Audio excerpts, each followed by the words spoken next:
los diferentes nombres que se le da a Dios o Señor, vemos que habla de alguien que tiene poder, vemos que habla de alguien todopoderoso, de alguien que tiene autoridad, habla de el amo, habla de el jefe, refiriéndose a alguien grande. Es decir, que el día del Señor no es cualquier día. Es el día que el poderoso va a venir. Es el día que el jefe va a venir.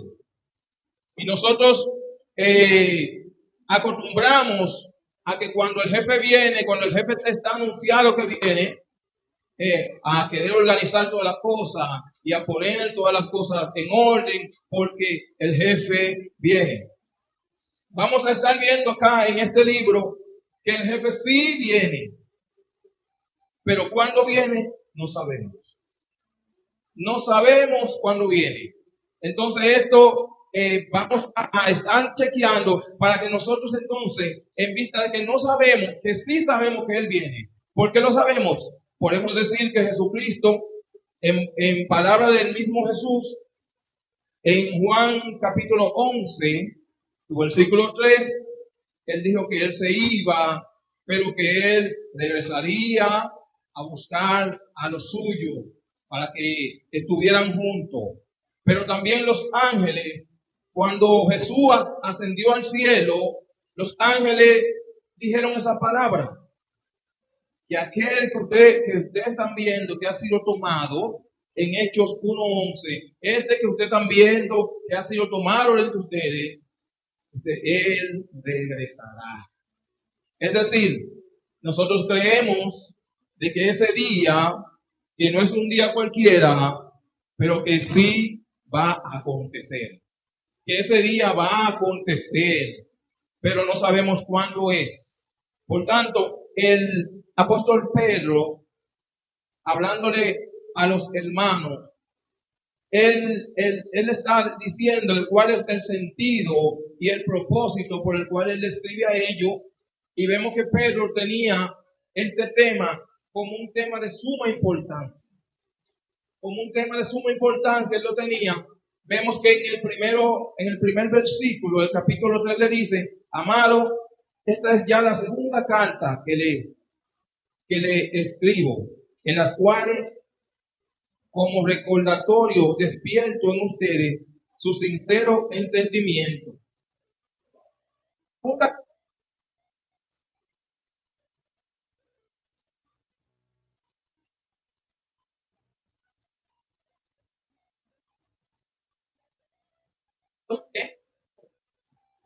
Si vemos en 1 de Pedro 4:5, el proclama, dice que el Señor vendrá a juzgar.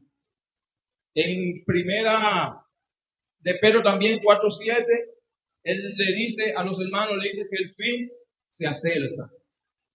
Y ya acá, en segunda de Pedro, está hablándonos también de que el día del Señor vendrá. Para él era un asunto de mucha importancia y él quería que los hermanos estuvieran persuadidos de esto, que estuvieran conscientes, que estuvieran claros. Dice que él en ambas cartas quiere despertar en ellos su sincero conocimiento, su entendimiento. Él quiere despertar en ellos su entendimiento para que ellos tuvieran esas cosas claras, para que ellos tuvieran entendimiento de eso, para que ellos tuvieran esas cosas presentes y no se dejaran engañar. Como veremos más adelante, la advertencia que le hace, no se dejaran engañar. Entonces el deseo, el propósito de Pedro era para que los hermanos estuvieran conscientes de que el día del Señor vendría. Verso 2, él sigue hablando y dice, para que recuerden las palabras dichas de antemano por los santos profetas y el mandamiento del Señor y Salvador declarado por los apóstoles de ustedes. Otro propósito, para que recuerden esas palabras dichas, esas palabras que se le enseñaron a ustedes, para que ustedes recuerden eso, para que lo tengan permanente en su mente. Estos hermanos, como conocemos, habían sido ahuyentados de su nación, estaban en otros lugares, peregrinos en otros lugares, por culpa del evangelio, porque ellos habían creído en el evangelio, por la persecución del evangelio, ellos estaban en otros lugares. Posiblemente la fe de ellos quizás estaba flaqueando, quizás estaban turbados. Y él le dice que tienen que tener pendiente eso. Él le escribe 2 veces para que ellos recuerden ese punto, para que ellos tuvieran pendiente este punto acerca del día del Señor, que tenían que tener esos pendientes. Hay algunos acontecimientos, él no dice cuándo es ese día, pero él le escribe para que ellos tengan el conocimiento y estén preparados para ese día. Hay algunos acontecimientos por los cuales también ellos tenían que tener claro, tenían que tener eso en mente, por esos acontecimientos que se suscitan en los versos adelante que vemos, que dice que en los últimos días aparecerán burladores, que en los últimos días aparecerán personas malas andando conforme a sus propias concupiscencias.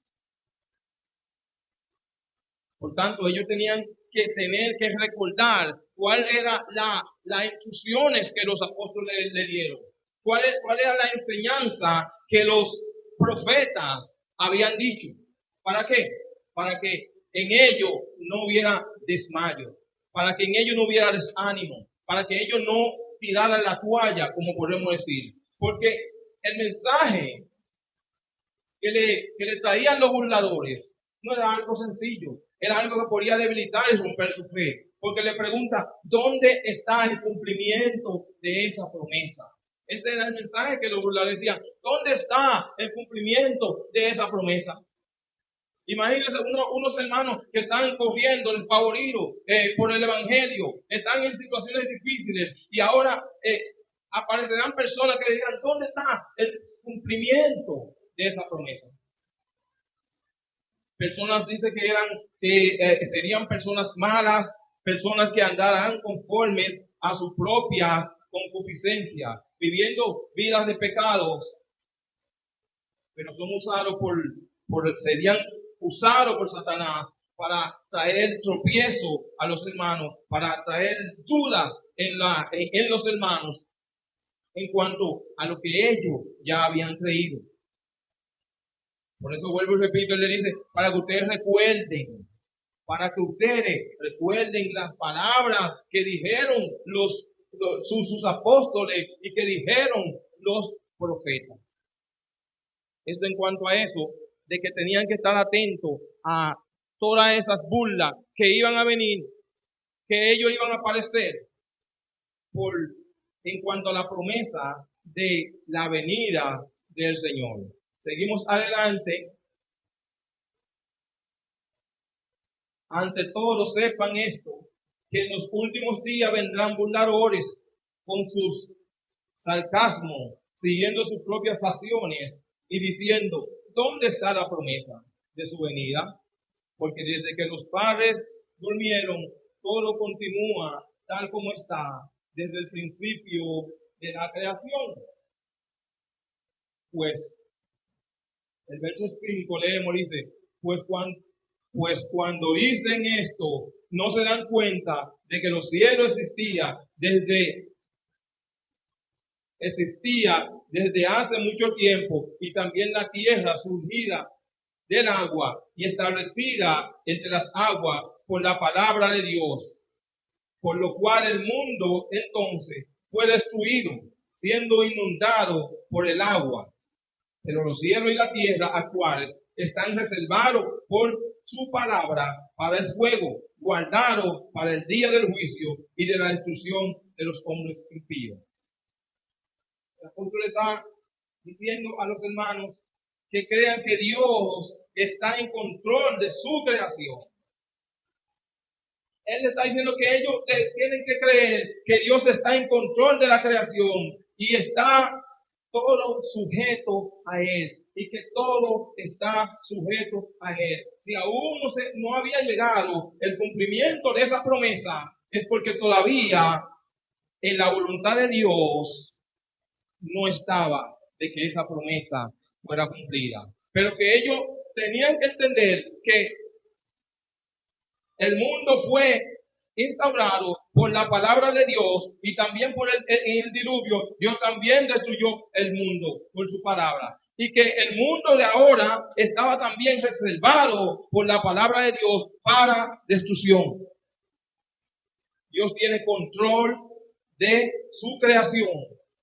Y el hecho de la venida del Señor iba a llegar, pero en el tiempo que Dios tenía planeado. Por tanto, ellos tenían que creer, recordar las palabras que se le habían enseñado para que no se turbaran y no se perdieran del camino.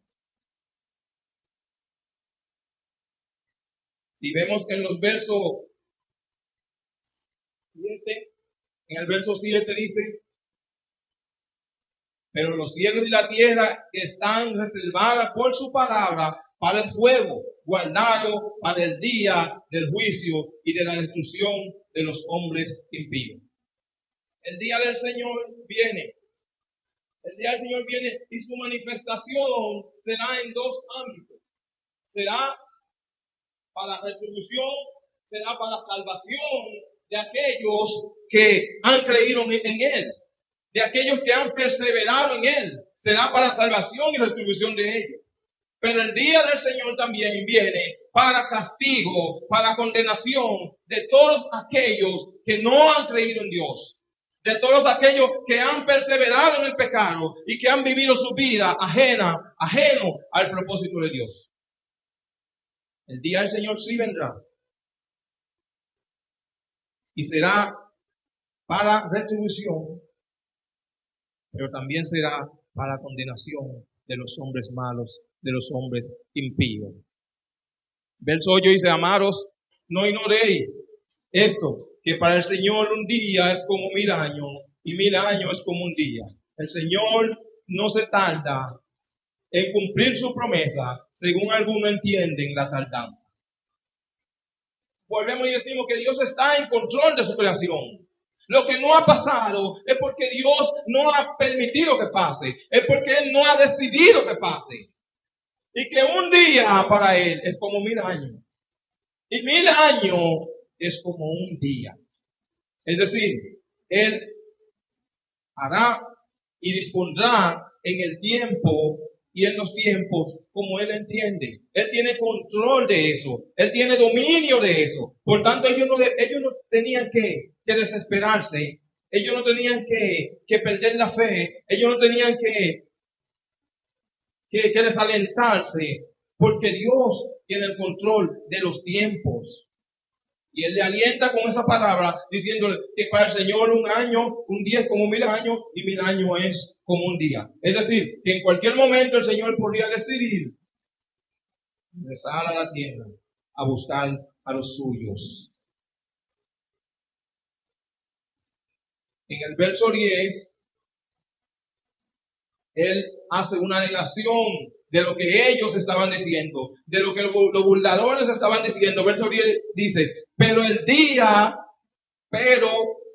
día del Señor vendrá. Aquellos se están burlando y están diciendo: ¿dónde está esa promesa? ¿Qué ha pasado? Que desde que mis padres, desde el tiempo de mi abuelo, nosotros escuchamos que viene el día del Señor y no ha acontecido. Él le dice: todo está sujeto a la palabra de Dios.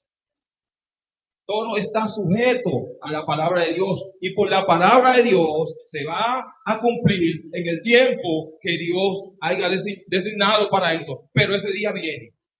Verso 10 dice: pero el día del Señor vendrá como ladrón en la noche.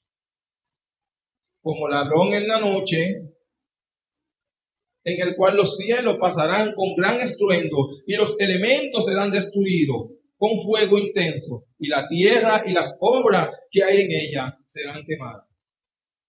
Aquí es un punto muy importante. La aseveración de que dice que el día del Señor vendrá. Pero muy importante es que no hay fecha, que no hay estación. Solo dice que vendrá, pero dice que vendrá como ladrón en la noche. Eso significa que vendrá de una forma sorpresiva. Que vendrá de una forma sorpresiva, pero ellos deberían ya consolarse con saber de que Él vendrá.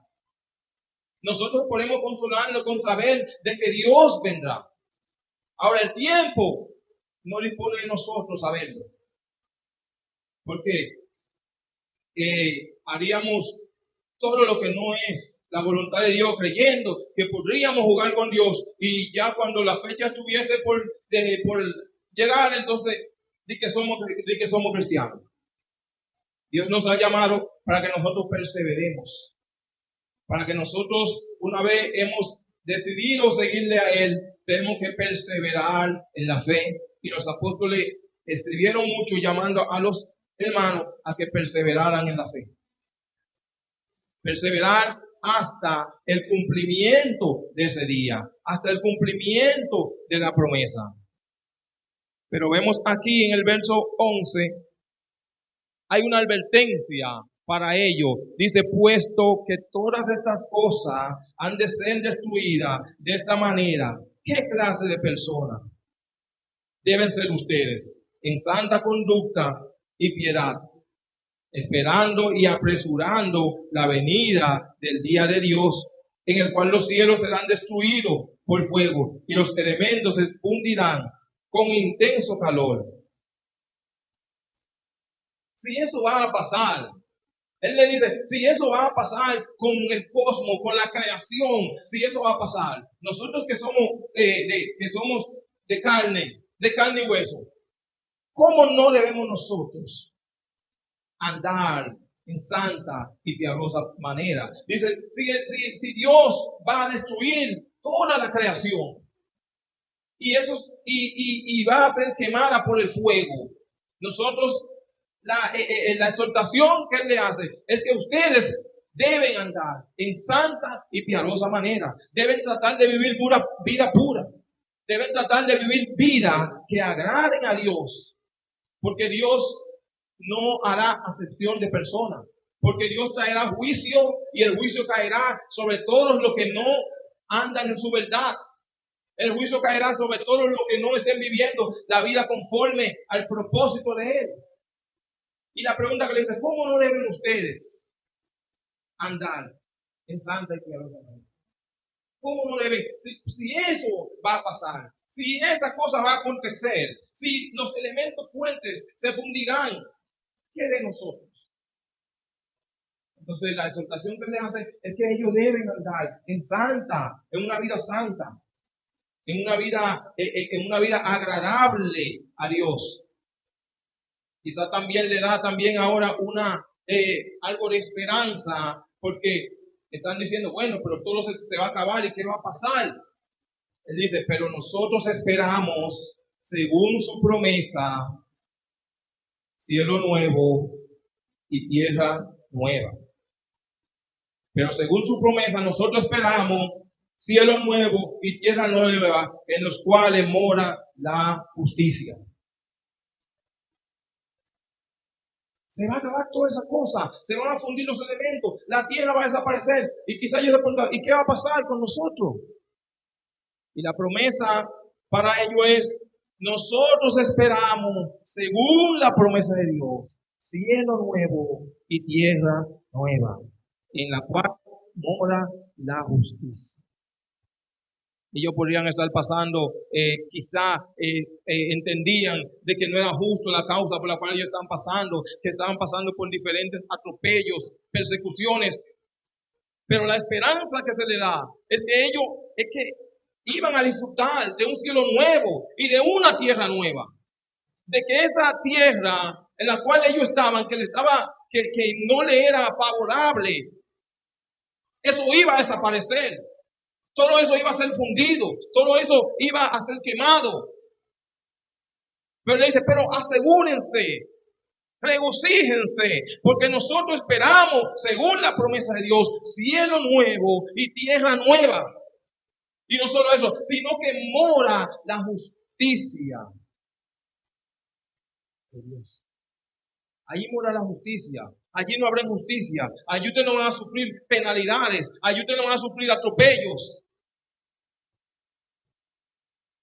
Ese es un gran consuelo para ellos que se encontraban en esas situaciones de apuro, en esa situación de que podían tener la presión encima de lo contrario. Estaban en otra nación que no era su nación, perseguidos por los judaizantes y por las otras naciones. Un conglomerado de cosas que podían estar pasando por ellos. Pero esta es una promesa que se comporta. Esa es una promesa que anima. La promesa de cielo nuevo y tierra nueva, en lo cual muera la justicia. Porque esta tierra en la cual estamos viviendo está maldita. No hay justicia. Está llena de maldad y de injusticia. Pero la promesa que Pedro le hace a ellos, le dice a ellos, es que él esperaba, según la promesa de Dios, cielo nuevo y tierra nueva. Nosotros también, mis hermanos, tenemos que aferrarnos a esa promesa. Y al igual que los hermanos estaban padeciendo diferentes situaciones, estaban siendo perseguidos, cada uno de nosotros tiene la de nosotros. Cada uno tenemos la nuestra. Cada uno tenemos diferentes situaciones. Y cada quien lleva su propia cruz. Pero no podemos desalentarnos. No podemos desanimarnos. Tenemos que mantenernos al pie de la lucha porque tenemos grandes promesas. Y la promesa de nosotros no es terrenal. La promesa de nosotros es algo diferente a lo que ya nosotros habitamos, a lo que nosotros hemos comprobado que no es bueno, que está maldita la tierra. Eso debe servirnos a nosotros de aliento. ¿Para qué? Para que nos guardemos. Eso debe servirnos a nosotros de aliento, para que procuremos vivir de una vida que agrada a Dios. Vamos a ver cuál debe ser la actitud del creyente ante ese evento. ¿Cuál debe ser la actitud del creyente ante la inminente venida de Cristo, pero que no sabemos cuándo será, pero que sabemos que sí será? Vamos a ver cuál debe ser la actitud. Si vemos en el verso 14 dice, por tanto, amados, puesto que ustedes aguardan estas cosas, procuren con diligencia ser hallados por Él en paz, sin mancha, irrepresible. Consideren la paciencia de nuestro Señor como salvación, tal como les escribió también nuestro amado hermano Pablo. Teniendo nosotros esa promesa de cielo nuevo y tierra nueva, entonces nosotros, la actitud del creyente debe ser procurar limpiarse, procurar purificarse, porque nada de lo que hay en esta tierra estará en el cielo nuevo y tierra nueva. Dice que el cielo y la tierra pasará, todo será destruido. Tendremos un cielo nuevo y una tierra nueva, y allí entraremos con cuerpos renovados. Allí entraremos con cuerpos santificados. Por eso el apóstol dice, si esto va a pasar, usted cuídese de andar en santa manera de vivir. Y aquí dice que debemos andar entonces en paz. Tenemos que procurar estar bien ante Dios. Tenemos que procurar ser hallados con Él en paz. Tenemos que procurar ser hallados por Él irreprensible.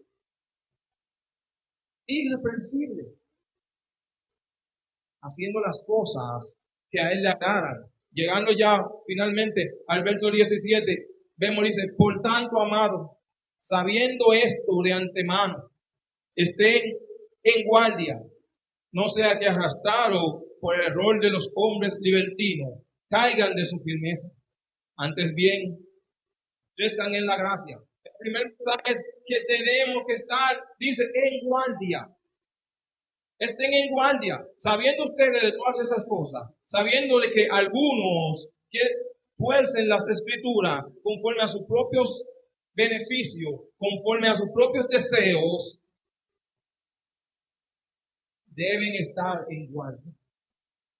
Deben estar en guardia para que se hallen cumpliendo el propósito de Cristo y no sean arrastrados por las falsas enseñanzas, no sean arrastrados por hombres que solo su fin es complacerse ellos mismos y todo lo que están buscando es complacer la carne y no darle la gloria a Dios.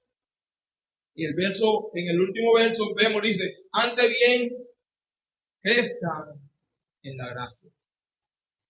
Antes bien, dice, crezcan en la gracia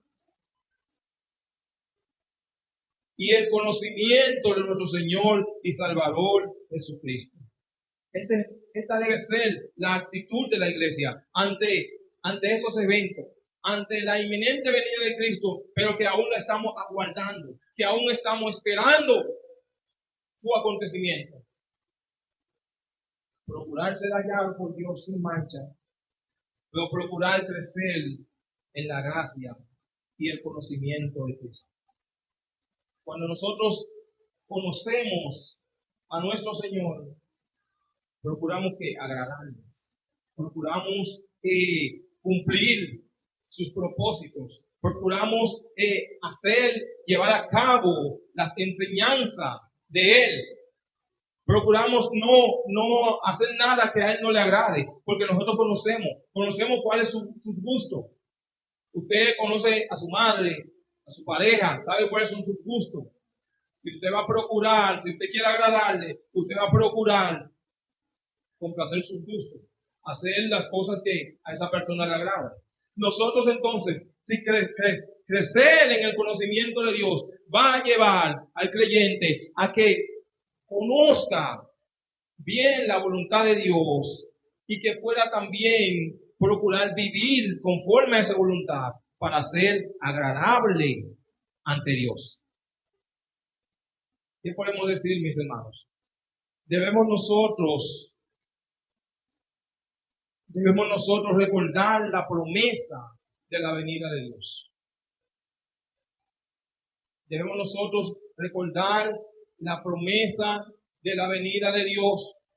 Cuando nosotros tengamos en mente ese acontecimiento, eso va a producir en nosotros de que nosotros nos vamos a purificar cada día, que nosotros nos vamos a santificar cada día, porque queremos agradar a Dios y porque estamos pensando, anhelando ese día que llegue para encontrarnos con nuestro Señor. En otro aspecto también podemos decir que este mundo será destruido en fuego. Esto, ¿en qué nos puede ayudar a nosotros? Nos ayuda a nosotros a fijar nuestra meta y a trabajar por aquello que no se corrompe. La palabra dice que no pongamos nuestro tesoro en qué, que no hagamos tesoros en la tierra, donde la polilla y el orín corrompen, sino que hagamos tesoro ¿dónde? En el cielo. En el cielo. Trabajemos, eso significa que tenemos que trabajar. ¿Para quién tenemos que trabajar? Para nuestro amado Dios. El trabajo que hagamos para Dios no va a ser destruido cuando Dios mande juicio a la tierra y esta tierra sea quemada, sea removida. El trabajo que nosotros hagamos para nuestro Padre Dios va a recibir su recompensa. Pero si nos apegamos a estas cosas materiales, tenemos que entender que todo esto va a ser quemado.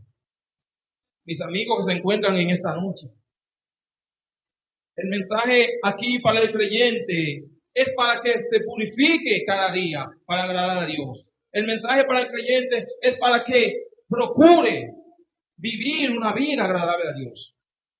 Pero el mensaje para ti, mi amigo, en este día, en esta noche, es para que tú te arrepientas.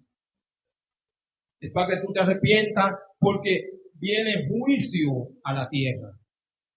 Viene juicio a la tierra, la venida del Señor traerá salvación, recompensa, va a redarguir a los que han creído en Él. Pero aquellos que no han creído, traerá juicio sobre ellos.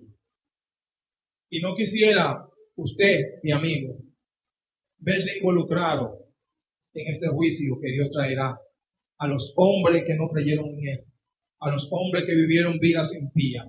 No quisiera usted, mi amado amigo, está encontrarse en esa situación. Tú estás aquí porque algún hermano te tiene pendiente, te tiene presente y no quiere que tú perezcas y no quiere que tu alma se vaya al infierno. No quiere que tú pases al lugar de tormento. Por eso te invitaron. Por eso te han traído acá. Porque quieren que tu alma se salve. Porque el día del Señor vendrá. El día del Señor vendrá. Pero viene, repetimos, con salvación, pero también viene con juicio a aquellos que ignoraron su palabra, aquellos que no quisieron escuchar, aquellos que quisieron vivir vidas a espalda de Dios, conforme a sus propios deseos, y no quisieron que Dios sea el Señor de ellos, sino que ellos mismos quisieron ser Señor de su vida. Pero por más que tú quieras vivir con tu vida, que tú eres Señor de tu vida, hay un Señor que está sobre todo.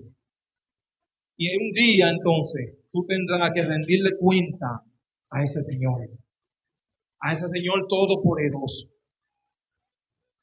Y en el propio texto dice que Dios es paciente, que no quiere que nadie se pierda, sino que ustedes procedan al arrepentimiento. Que la promesa no se había cumplido porque Dios era paciente, porque Él no quería que nadie se perdiera, sino que los hombres impíos vinieran al arrepentimiento, sino dando chance a que aquellos que no han aceptado a Cristo vengan al arrepentimiento y sean salvos. La paciencia del Señor es para tu salvación. Ya quisiéramos nosotros que se cumpliera. Salir de esta tierra de tormento, de miseria. Pero quizás estamos retenidos por causa de ustedes. Dios todavía quiere que entren algunos más. Y esa es la mejor noche. Esa es la mejor noche. Te has encontrado con esta palabra. Y es la mejor noche. Saber de que Dios está esperando por ti. Que Él está esperando por ti. Pero Él no retarda su promesa. Su promesa se va a cumplir. Pero no sabemos cuándo se va a cumplir. Entonces, para ti, mi amigo, es una cuestión de muerte total. En la condición en la cual te encuentras. Es una condición de muerte total. No podemos definirlo de otra manera. Es muerte total. Porque aún mueras, aún venga Cristo, como quiera estar en muerte. Pero Cristo vino para darte vida. Y este motivo de esta noche es para eso, para que tú recibas esa vida. Para que tú procedas al arrepentimiento y se salve de la ira que vendrá para los hombres impíos, aquellos que no creyeron en nuestro Señor Jesucristo. Vamos a orar. Si tú eres convencido del pecado y quieres decidir ser librado de esa condenación, después de mi oración, tú podrás ponerte de pie, puedes acercarte a tu amigo, al hermano, a quien esté a tu lado y decir: quiero ser salvo, quiero ser liberado de esa condenación.